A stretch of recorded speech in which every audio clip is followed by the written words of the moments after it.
سلام. خالي كان في الليل لقات يحط عليا يدو، المهم كيقلب لي فشي بلايص ماشي هما هادوك.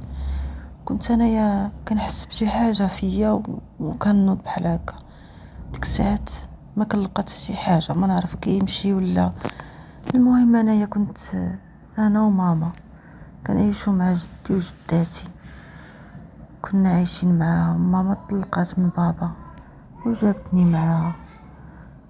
دابا انا في عمري 15 سنه، هذيك الساعه اللي طلقات ماما كانت في عمري 10 سنين. بقينا عايشين مع جداتي وجدي في دار وحده.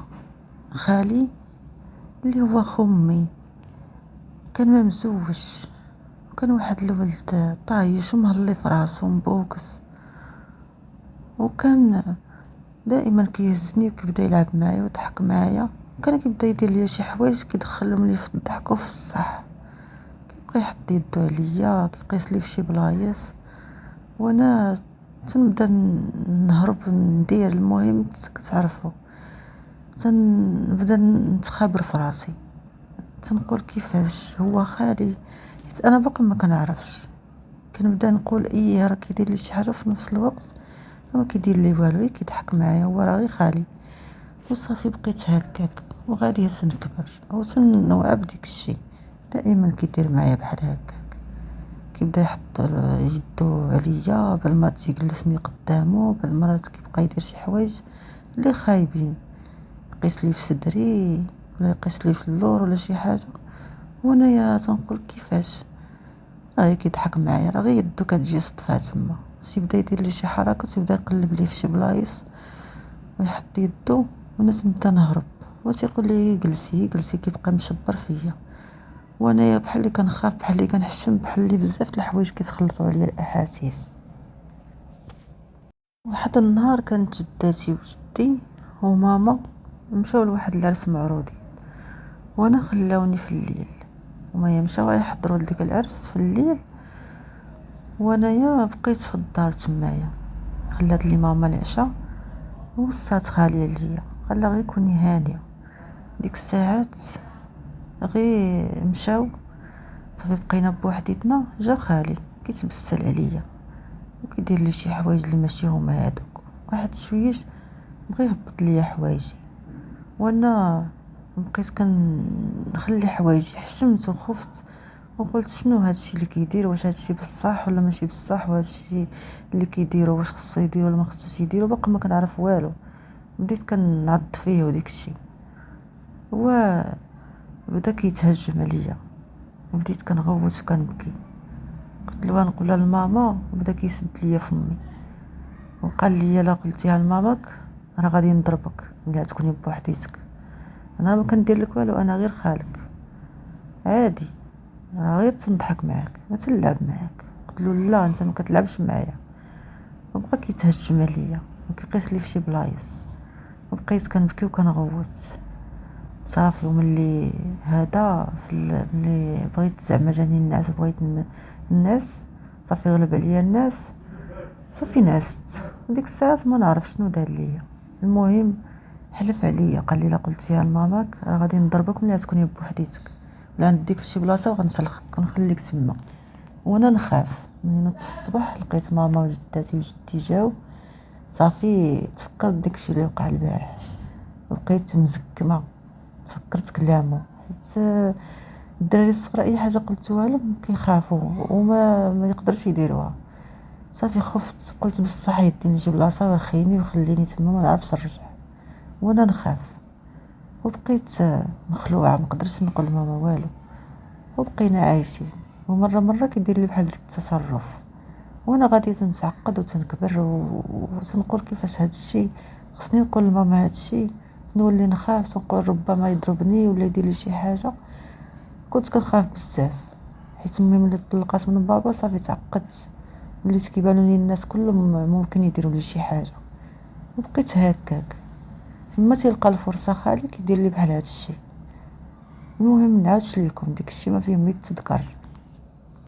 واحد النهار وصلت في عمري تقريبا شي شي 18 سنة صافي كبرت، وليت كبيرة، وليت كنعرف كلشي، ولكن باقا فيا ديك العقدة وباقا كنخاف. وخالي باقي كيدير معايا نفس ديك الشيء. واحد النهار ماما كتدوش ليا، هي كتكتشف بانه كلشي بحال اللي في الشكل، بحال شي وحده حامله. ايوا قالت لي اش هاد العجب، اش هاد الشيء، شنو هاد العجب اللي فيك، مال كرشك؟ قلت لها ماما ما عرفتش.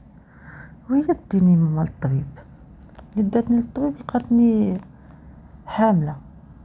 بقات تقول لي فين منين درتي هاد الشيء، على عفريته، الفعلة تاركه. قلت لها ماما انا راه ما كندير حتى شي حاجه، انا راه غير في الدار، ما عمرني خرجت لشي بلاصه ولا مشيت لشي بلاصه باش نعرف شي حد، ولكن خصني نعاود لك شنو كاينه. قالت لي عاودي ما تخافيش غير قولي لي. قلت لها خالي تيهددني وتيقول لي ما نقول لك والو، الا هضرت معاك وقلت لك هادشي اللي تيوقع ليا معاه غادي يديني لشي بلاصه ويرخيني تما ولا يسلخني ولا يدير لي شي حاجه اللي خايبه. وانا كنت كنخاف ما تنقدرش، هادشي راه مده طويله هو كيدير لي هادشي، ودابا ما عرفتش انا ما تنعرف والو، هو اللي كيدير لي شي حاجه. قلت لي فين كيدير لك؟ قلت له تيدير لي هنايا، تيحيد لي الحوايج. قلت لي هادشي كامل واقع وما قلتي لي والو؟ لا انا عاودت لك تنخاف، كيهددني كيحلف عليا، تنكون في الدار تنكونوا تناكلوا ولا شي حاجه وكيشوف فيا شوفات خايبين، زعما انه تيحلف عليا زعما لا قلت شي حاجه وعندك نهضر. لا انا وليت معقده وليت كنخاف، ولكن دابا انا قلت لك كلشي صافي. ايوا ماما مشات لعند خويا، قالت له واش هادشي اللي بنتي كتقولو صحيح؟ لا شنو كتقول؟ قالت له هادشي اللي كدير معاها واش البنت تكذب عليك؟ لا راه كتضحك معاك، انا ما درت لها شي حاجه. قالت له يا العفريت يا الفاعل يا التارك، انا تنعرفك مزيان وعارفك اللعابي وكنعرفك مزيان، انا اختك وكنعرفك وعاجنك وخابزك، دير هادشي وتعداه، هادشي اللي قدرتي عليه، طمعتي في بنتي ودرتي ليها كرش، هادشي كامل كنديروا لهاد البنت. شنو دابا شنو غندير فيك؟ نصدق خويا من امي وبا ومن دمي ولحمي يدير فيا هادشي؟ وفين؟ مع بنتي بنت اختو. كيفاش نعاودوا لهاد الشيء، هاد الشيء المصيبه اللي درتيها كيفاش نعاودوها للناس؟ وشنو غنقولوا لهم؟ وشنو غندير معاك دابا؟ واش من اجراء غنتاخد معاك؟ ايوا صافي ماما مشات علمات، قالتها لوالديا، والديا ما قالوا لا البنت نمشي نحيدوا لها داك الشيء ونستروا عيبنا. ماما قالت لهم لا ما يمكنش، البنت خصها تاخذ من حقها وخصو هو يتربى على داك الشيء اللي دار باش ما يعاودش يدير بحال. ايوا صافي ماما مشات علمات بخالي صافي وخدا الجزاء ديالو. وانايا مشات ماما شرباتني شي عشوب وتحيد لي داك الشيء وصافي، بقيت معقده وعايشه واحد الحياه اللي معقده من بعد هادشي كامل اللي حكيت لكم عقدني صافي، مرضني، وليت مريضه، وليت تنشرب غير الدواء، وبقيت عايشه بحال هكا، وليت بحال كاينه بحال ما كايناش. انا بنت وغزاله وزوينه ولكن بحال اللي ما كايناش، العقل ديالي وديك الشيء تدمر بماما ملي طلقات من بابا وبداك الشيء اللي كان كيدير ليا خالي. فبغيت نشارك معكم هاد القصه اني محزنه ومؤلمه في نفس الوقت، باش الا وقع لكم بحال هكا بقاو تهضروا مع والديكم وصارحوهم ملي كتكون الحاجه صغيره، ماشي تتكبر وتوقع شي اشياء اللي خطيره وانتم تزيدوا تعقدوا وتمرضوا ويوقع لكم بحال اللي وقع ليا. كانت هذه هي القصه ديال اليوم وتسالات، كنتمنى تعجبكم وتكونوا خديتوا منها واحد الافاده. شكرا والى اللقاء.